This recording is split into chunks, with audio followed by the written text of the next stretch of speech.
Fenster, make me a new monster. Right away, my queen.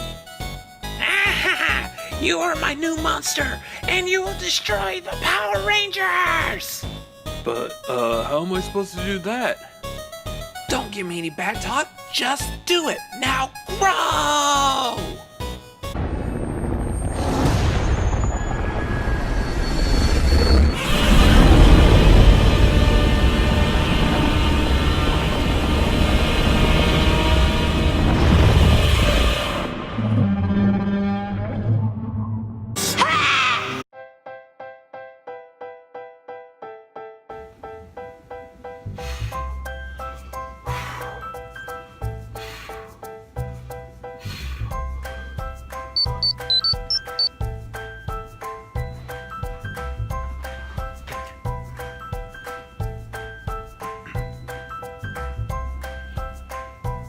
Go ahead, Zordon.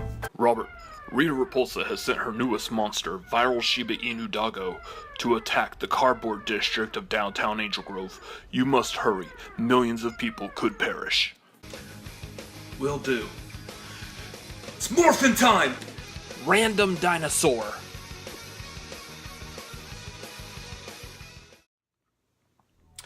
What's up, y'all? Welcome to Rad Movies Now. I'm Robert Adams, and I am not a Power Ranger. I did, however, just get back from seeing the 2017 redo. First off, this review will not contain any spoilers. You are free to watch this video from that crazy beginning to the end. That being said, I very much enjoyed this movie. I kind of felt that overall it was a cross between The Breakfast Club and Chronicle, both of which are fantastic movies. I did right off the bat, I also loved all the nods to the original show. I did grow up on the original series, the first couple of seasons. I felt like when it started hitting like the Power Rangers Zeo, that's when it started falling off for me, and I felt like I was starting to get a little too old for it. But I did enjoy the very first Power Rangers movie, even though it was all cheesy and corny, and I never watched Turbo, the Power Rangers movie. Yeah. Again, by that time I was too old, and it looked...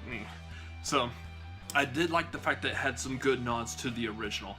It still had cheesy and goofy bits, but you just cannot have Power Rangers and not have those bits. So it's definitely in there. Stuff like them screaming, "It's morphin' time!" or the music blasting out, "Go, go, Power Rangers!" You can't have that. You cannot not have that in a Power Rangers movie. It's not possible. One of the things I did like is, since the original series came out in 1993, that now we're flash forward to 2017, we're a little more political now, and one of the things they seemingly did away with was changing up the characters' ethnicities with their color. Now the black character is no longer the Black Ranger, and the Asian girl is no longer the Yellow Ranger. So they did away with that. They made it all nice and safe, and I think it really does help, even though at first I'm a big stickler for keeping things the way they were. I mean, I like my Wolverines at about a good 5'4" even though Hugh Jackman's fantastic, but that's beside the point. I do like it when they can carry on things from the original to the modern. I don't like it when they change it up a bit. This one was pretty good, and I think it was very well needed, and it worked out great as far as the characters go. One thing I didn't like was some of the CGI was really bad, especially the CGI surrounding Goldar. It kind of fell flat, and unfortunately the Zords kind of fell into that whole Transformers thing where they're all moving really quick, and you don't know if you're looking at an elbow or a shoulder or something, and so therefore it's just kind of a big action mess.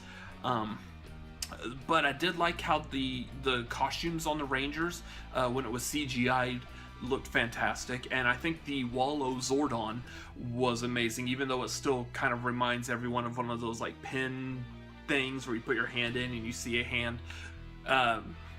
Still, overall CGI bad. Those few things, fantastic. I do like the idea, or seeing that it was basically the Power Rangers translated into a more modern time. This isn't 1993. We don't have the Power Rangers all wearing bright colors, especially the colors of what Ranger they're going to be, which they did still do, but they just weren't out bright and outlandish. I mean, back in the original series, you saw the 5 or 6, if you include the Green Ranger, wearing the colors that they are the Rangers. And it always was annoying, the fact that you see these 5 or 6 kids, young adults, hanging around all wearing these colors. It was kind of like, duh, they're the Power Rangers. That's the red one, he's wearing red. That's the green one, he's wearing green. And whenever they changed color of Power Ranger, inevitably their clothes would also change color. Tommy went from wearing a bunch of green all the time to wearing white when he became that white Tiger Ranger thing. So they didn't make it in your face, but it was still a nice nod that they did that. I do like that the kids overall were not like the wholesome and over-the-top squeaky clean cut that they were in the original show. These kids all had trouble past. They had issues. They cussed. Hearing the Power Rangers say 4-letter cuss words was just a little weird, but it made it a lot more realistic, and I think that helped the overall tone of the movie. Something else I didn't like, I did not like Rita. She was just really just too generic of a villain. This could have been the same villain that was in an Iron Man movie, Captain America movie, Batman, or, well, almost all the Batmans. But just a generic comic book movie. In fact, the thing that she reminded me more about was Malekith from Thor: The Dark World. Just plain ordinary, just no real threat at all. You knew that the heroes were going to overpower her, and sure enough, and that's not a spoiler, you knew that was going to happen, so it's the inevitable. The rest of the cast, however, fantastic. Bryan Cranston as Zordon was amazing. Even the 5 kids, even though we really don't know them unless you know, I think like a couple of them are probably on Disney Channel or a Nickelodeon show, something like that. But for the most part, completely unknown, and I think they did fantastic in their spots. Overall, I do think the movie was a bit slow getting started. There was a whole lot of like human development. I mean, they really wanted us to know and feel who these characters are, who the kids are. I do like the fact that they were pretty much kids, not like young adults that was kind of obvious in the original show, but these were actually, even if they weren't age-wise, they definitely were teenage looking and feeling as far as how their presence was on screen, so I'd like that. But yeah, slow to begin with, to develop all these characters, and then once it hits that third act, it's just action, action, action, action. It just keeps going action, action, action, which was fine, which was great, and it's pretty much what you were expecting out of a movie like this. Any kind of superhero movie, there's usually a lot of development. Third act, completely action-packed, so... just to help some of y'all out though, there is a mid-credit scene. I won't spoil what it is, but there is a mid-credit scene. It's pretty good. But there's absolutely nothing after the credits. So once you see that mid-credit scene, you're free to leave if you don't want to sit there and read who all the grips and who all the key people, this, that, and the other were through the whole movie. There's nothing after the credits, unfortunately. There was something I wish that was after the credits, which would have been great, and I was hoping, and I kept reading that maybe, quite possibly, they were going to put it after the credits, and they didn't, and I think that was a missed opportunity. After this comes out, maybe I'll put something in the comments as to what I wish it was after more people get a chance to see it, but...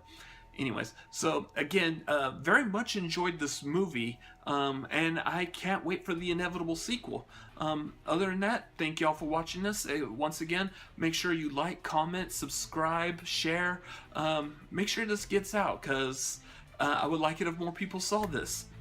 Anyways, y'all have a great evening. Peace.